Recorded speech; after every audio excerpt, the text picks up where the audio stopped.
En este recorrido también es importante mencionar que para el mes de julio de 1913 continúa este proceso de consolidación del ejército constitucionalista y de esta manera el 4 de julio en Monclova se emite un nuevo decreto. Lo relevante de este decreto o de este documento es la creación de 7 cuerpos de ejército. Estos cuerpos de ejército van a ser el del noroeste, el del noreste, el de oriente, de occidente, del centro, del sur y del sureste. ¿Qué nos indica esto? Que hay una intención de darle la importancia a esta Fuerza Armada, que cuente con una estructura que tenga representatividad, pero también con capacidad de operación en prácticamente todo el territorio nacional. Lo que comentaba desde líneas anteriores, no se limita a un ámbito local o a un ámbito estatal, sino que hay una proyección de mayor alcance. Y que si bien era heterogéneo en sus integrantes, por las propias problemáticas y realidades que cada uno de estos lugares geográficos vivía, perseguían un fin común, el restablecimiento del orden constitucional.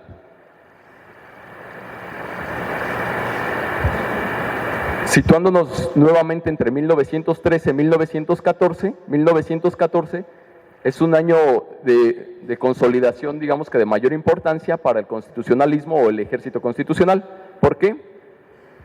Porque el general Victoriano Huerta, consciente del avance revolucionario de manera particular del constitucionalismo y el complicado panorama que enfrentaba, presenta su renuncia a la presidencia interina de la República que ocupaba, desde aquellos sucesos de la Decena Trágica, un poco más adelante, renuncia y en su lugar nombra al licenciado Francisco Carvajal, quien todavía unos días antes se había desempeñado como secretario de Relaciones Exteriores. Esto lo tenemos entonces para 1914, para el 15 de julio, y un mes más adelante, en la primera quincena de agosto de 1914, tenemos que, continuando con este avance que prácticamente es en todo el territorio nacional del ejército constitucionalista, no le queda al gobierno de Victoriano Huerta y al propio ejército federal más que comenzar a entablar negociaciones para disolverse y para entregar la Ciudad de México.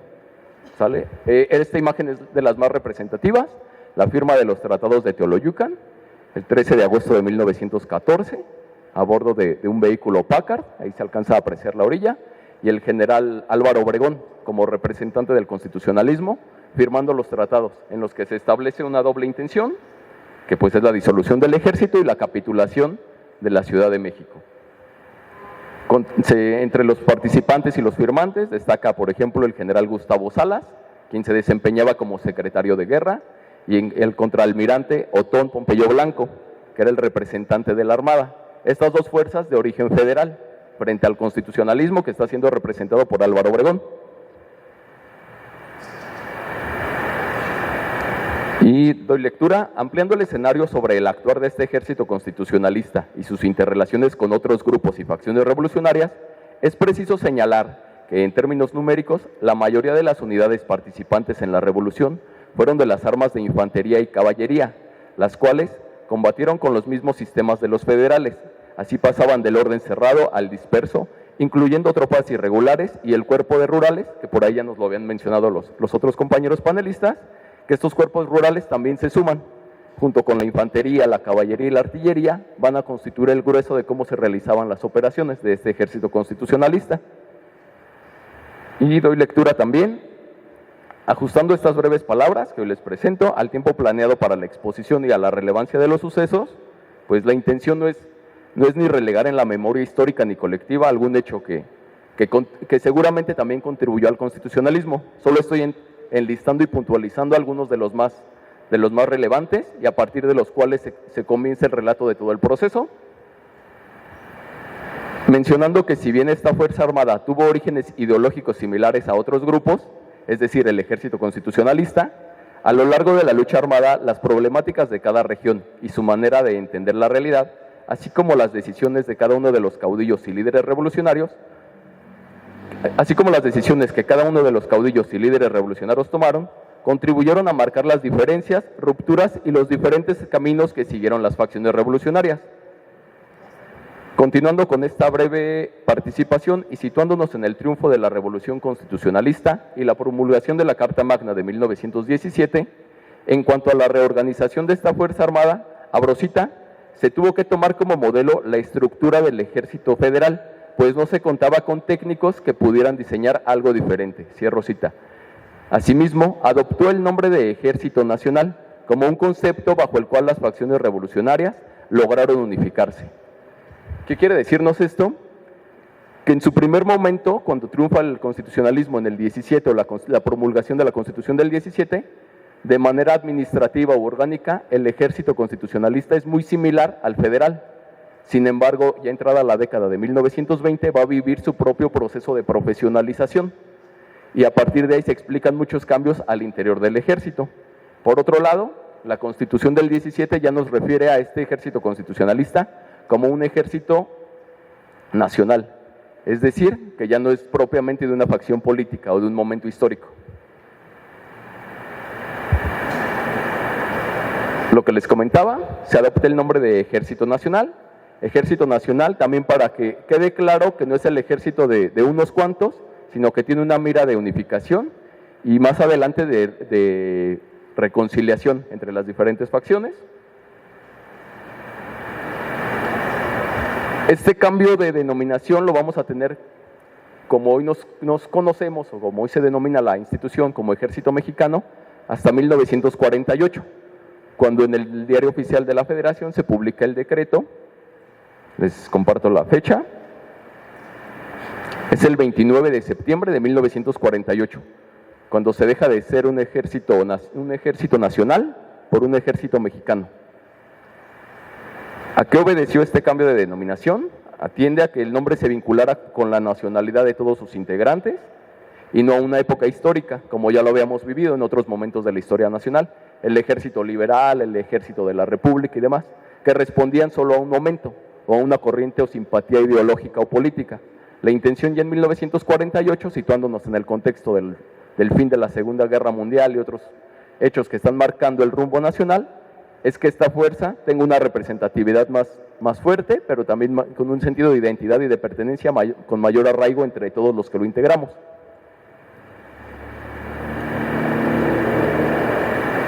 Y justo con esto cierro el primer apartado de lo que les quiero compartir la tarde de hoy y abro el segundo punto, que bueno, en la presentación la titulé como la importancia del archivo histórico de la Secretaría de la Defensa Nacional, el Fondo de Veteranos de la Revolución. Nos situamos nuevamente en el fin de la revolución o en el triunfo del constitucionalismo para 1917, inicios de 1920, con los problemas y las nuevas realidades que esto trae. Una de ellas es la reorganización que va a sufrir el Ejército Nacional para 1920. Esta profesionalización toma diferentes rumbos. Se inicia con el general Álvaro Obregón, de manera particular con Plutarco Elías Calles, para 1924 aproximadamente, y una de sus primeras acciones o decisiones es reducir el número de efectivos, el número de generales, jefes oficiales y soldados revolucionarios. ¿Para qué? Pues encaminado a esta profesionalización, pero también para garantizar el control y la administración de los recursos económicos. De manera paralela, ¿qué se buscaba con ello? También reducir la aparición de nuevos caudillos, que estos caudillos se unieran a la revolución ya en forma o a través de la Fuerza Armada, que era el ejército ya para este entonces, el Ejército Nacional. Y esto se vincula con el siguiente punto que manejo en la diapositiva. Esta reducción de efectivos, si bien cumple su objetivo de reducir el número, pues deja en cierta situación de inestabilidad a todas aquellas personas, hombres y mujeres, que habían participado en la revolución y que incluso ya tenían un grado militar. ¿Cómo les vamos a denominar ahora a ellos? Como exrevolucionarios, como excombatientes, como veteranos de la revolución.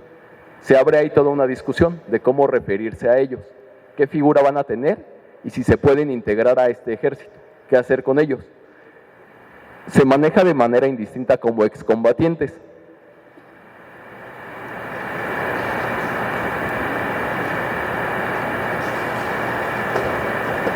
Y nuevamente, bajo el contexto de la década de 1920-1930, las organizaciones de veteranos surgen entonces en distintas regiones del país a partir de la década de 1930. de manera particular con el gobierno del general Lázaro Cárdenas, 1934-1940, las cuales no solo buscaban el reconocimiento del poder ejecutivo, sino consolidarse como organizaciones fuertes, capaces de transformarse en las negociadoras de los excombatientes con las autoridades gubernamentales. ¿Cuál es la intención también de muchas de estas asociaciones? Hacer presión para que obtengan algún beneficio económico, alguna pensión, algún otro beneficio como el seguro médico, y que se les reconozca efectivamente su participación. Se enfrenta a una nueva serie de retos. ¿Cómo determinar o con base en qué decir tú sí fuiste revolucionario o tú no fuiste revolucionario, o según quién lo fuiste y según quién no lo fue? De manera muy simple, muy sintetizada, esto llega a los oídos, a la atención del presidente Lázaro Cárdenas, y se integra lo que se conoce como la Comisión Pro Veteranos de la Revolución. Ya para fines de la década de 1930, 1939, hay una serie de leyes y de medidas administrativas donde ya se maneja esta figura del veterano de la Revolución o los veteranos y veteranas de la Revolución. Esta Comisión Pro Veteranos, ¿qué hacía esta comisión? Se encargaba de emitir diferentes opiniones para que las mujeres y hombres que habían participado particularmente entre 1910 y 1911 con Madero y de 1913 a 1914 contra Victoriano Huerta, se les expidiera un reconocimiento oficial en el que se asentaba que si eran reconocidas por el propio Estado como veteranos y veteranas de la Revolución.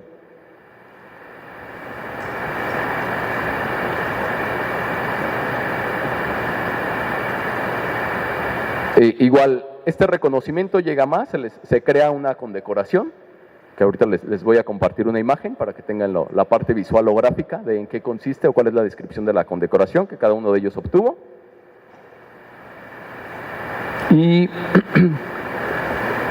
para ir cerrando un poco el punto, en el Archivo Histórico de la Secretaría de la Defensa Nacional está organizado en 3 grandes grupos documentales.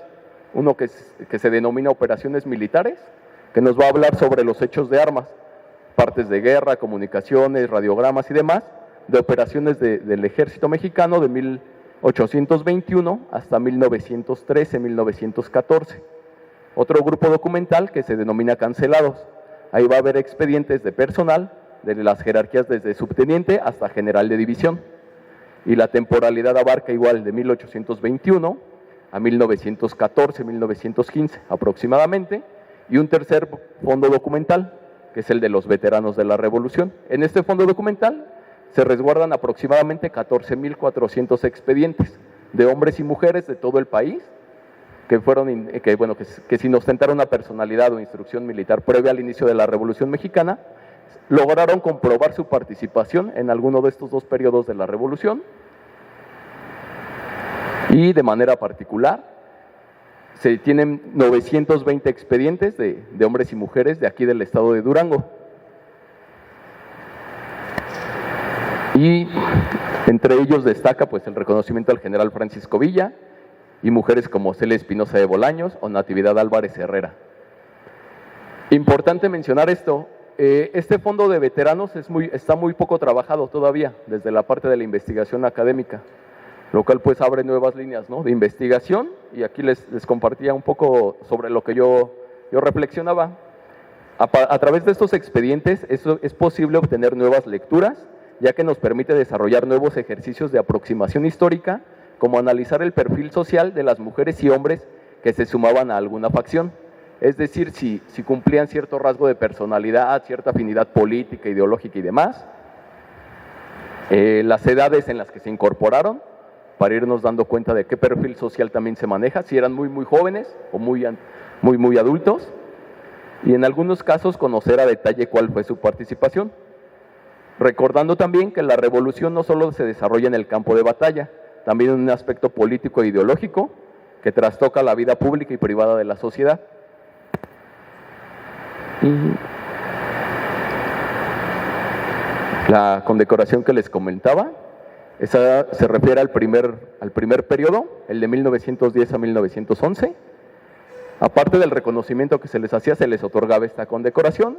Se crea en octubre de 1939, lo que les comentaba, con el presidente Lázaro Cárdenas, y eso en la descripción heráldica corresponde a una cruz de Malta de brazos esmaltados, en rojo rematados por esferas de metal dorado en medio de los brazos y saliendo del centro unas de rayos en forma de resplandor. El campo del escudo está dividido en dos círculos concéntricos, que es donde tiene la leyenda de mérito revolucionario, la temporalidad y a qué periodo correspondía. Y la condecoración del mérito revolucionario del segundo periodo, bastante similar a la primera, cambia por ahí los colores en azul y el medallón rojo, y al centro la descripción que nos hace, que nos refiere al segundo periodo, y la temporalidad también, que acredita la participación. En estas últimas diapositivas me voy a ir un poco más rápido, ya son muy gráficas, nada más para comentar esta parte que les he venido platicando de los veteranos y veteranas de la Revolución. La primera imagen que estamos viendo es de Celia Espinosa Jiménez, y permítanme un momento.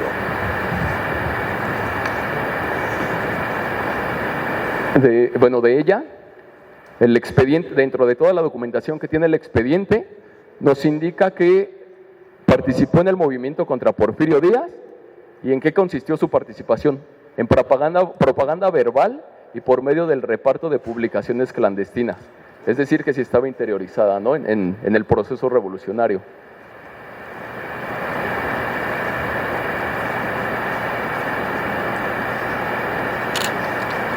La siguiente, por favor. La anterior. Ese es su reconocimiento. Es el reconocimiento oficial como veterana de la Revolución. En este caso incluso está mejor conservado el expediente porque nos da incluso una fotografía. No todos los expedientes se conservan en las mismas condiciones por el propio camino que ha seguido la documentación. El siguiente es de José Trinidad Arroyo. Él es originario de Chihuahua. Sin embargo, en esta imagen que les muestro, es el formato del cuestionario que llenaban. Una serie de preguntas donde se asentaba en dónde habían participado o bajo las órdenes de quién. Aquí él manifiesta que participó tanto en Coahuila como en Durango y en Zacatecas. Y también el estudio que hacía la Comisión de Veteranos. Después de analizados los antecedentes, se opinaba si se reconocía o no, porque cumplía con los requisitos que previamente les habían enlistado. También en este caso, en el de José Trinidad Arroyo, se cuenta con la fotografía, lo cual también pues permite visibilizar más a estas personas, a estos hombres y mujeres que participaron. El de Natividad Herrera, también de su reconocimiento, en este caso no tenemos la imagen o la fotografía, pero ahí tenemos el rescate documental y una imagen que rescatamos a partir de otra solicitud, donde ella le da la autorización para que otra persona continúe con sus trámites. El de Teodoro Rentería Arzola, que igual nos indica que anduvo combatiendo por aquí, en Durango, según el estudio que se le forma. Su imagen, incluso él nos dice que cuando le llega su reconocimiento como veterano, vivía en San Juan del Río, aquí en Durango. Se llama Teodoro Rentería. Y ya estoy finalizando, faltan 3, 4 diapositivas, que son igual bastante importantes, de Petra Chavira. Ella es igual bastante reconocida aquí en el estado de Durango. Manifiesta ser natural de San Juan de Guadalupe, Durango, que participó tanto en Durango, en Coahuila, en Zacatecas y en Chihuahua, y que su ocupación o su profesión la desempeñó como enfermera. Importante mencionar la historia de las enfermeras, tienen un recorrido histórico también bastante interesante, son de las primeras en ser reconocidas con el triunfo de la Revolución. La Escuela de Enfermería en el Ejército está desde 1938, o sea que también ya tiene bastantes años. Y igual, este es un certificado de servicios, donde alguien más asienta su nombre y su firma, dándole validez a su actuación. Nos dice que la señora Petra Chavira, viuda de Peña, prestó eficazmente sus servicios como enfermera en la División del Norte, de 1913 a 1915, tanto en Torreón, Durango, Chihuahua y otros lugares. Es su reconocimiento, a ella se le otorgan por el segundo periodo, de 1913 a 1914, lo que ya les había compartido en las diapositivas anteriores. Y cierro mi presentación, mi participación aquí en el espacio, con el estudio de opinión o la serie de consideraciones que se toman en cuenta para darle el reconocimiento como veterano de la Revolución al general Francisco Villa. Es muy breve, aparte de que pues era un personaje de suma relevancia, no se necesitaba que acreditar tanto, la opinión nada más nos va a decir que se reconoce oficialmente como veterano de la Revolución al extinto general de división Francisco Villa, debiendo conferirse a la persona que tenga derecho a las condecoraciones del primero y segundo periodo revolucionario. Y esta es la última diapositiva de la presentación, es su reconocimiento. El reconocimiento, como se lo otorgan muchos años después, considerando que él muere en 1923, y esto de los veteranos cobra mayor relevancia o impacto hasta 1939, se lo otorgan el 23 de noviembre de 1939. Se lo dirigen a una de sus esposas, a Austroberta Rentería, viuda de Villa. Sin embargo, en el cuerpo del documento ya nos indica que, aunque va dirigido para ella, el reconocimiento es al extinto general de división, Francisco Villa. Y con eso concluyo mi participación.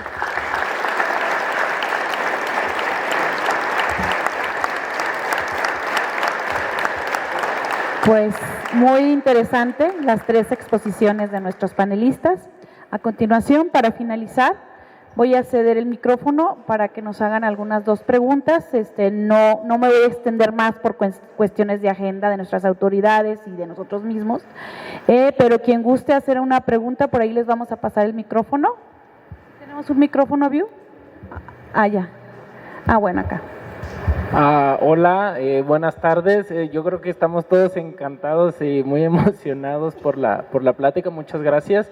Yo creo que la pregunta del millón, y yo creo que era la duda de todos, estos tres fondos de base de datos, por así decirlo, ¿están digitalizadas o tenemos alguna manera de acceder a ellas nosotros como ciudadanos para hacer precisamente investigación histórica? ¿O se tiene que acudir presencialmente? ¿O cómo serían los mecanismos?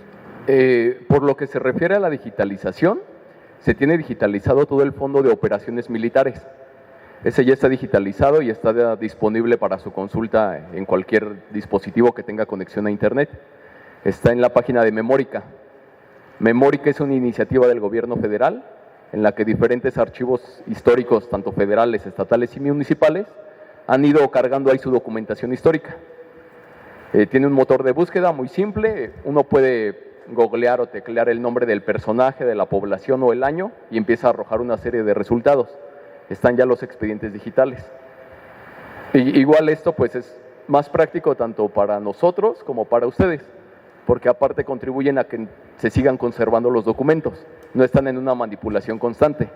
Esos mismos expedientes son los que se resguardan en físico. Por lo que se refiere a veteranos de la Revolución,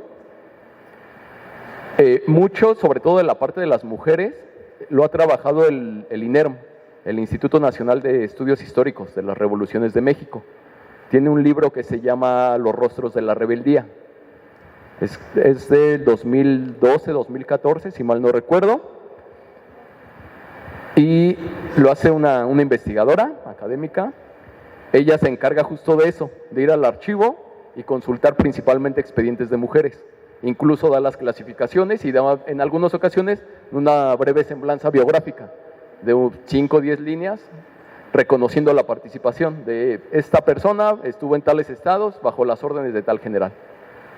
Y por lo que se refiere al último fondo de cancelados, ese sí únicamente lo tenemos en físico, aparte de que es el más grande. De ese es un universo aproximadamente de unos 120,000 expedientes.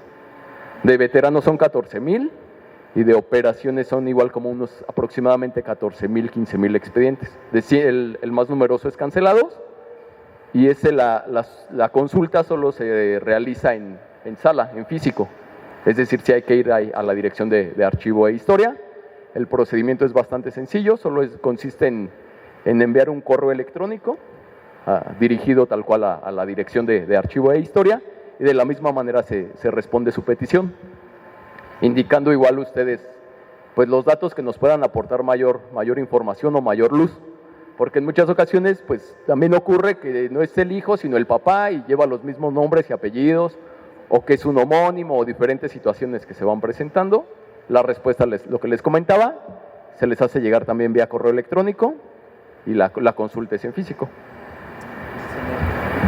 Muy amable, muchísimas gracias. Y pues ahora sí que pues bienvenido a Durango y ojalá que le guste su estancia aquí. Muchísimas gracias.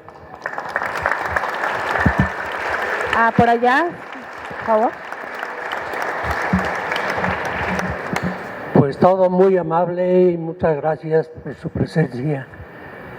Me inquieta saber si en Cuencamé fue sepultado Calixto Contreras o se encuentra en algún otro lado.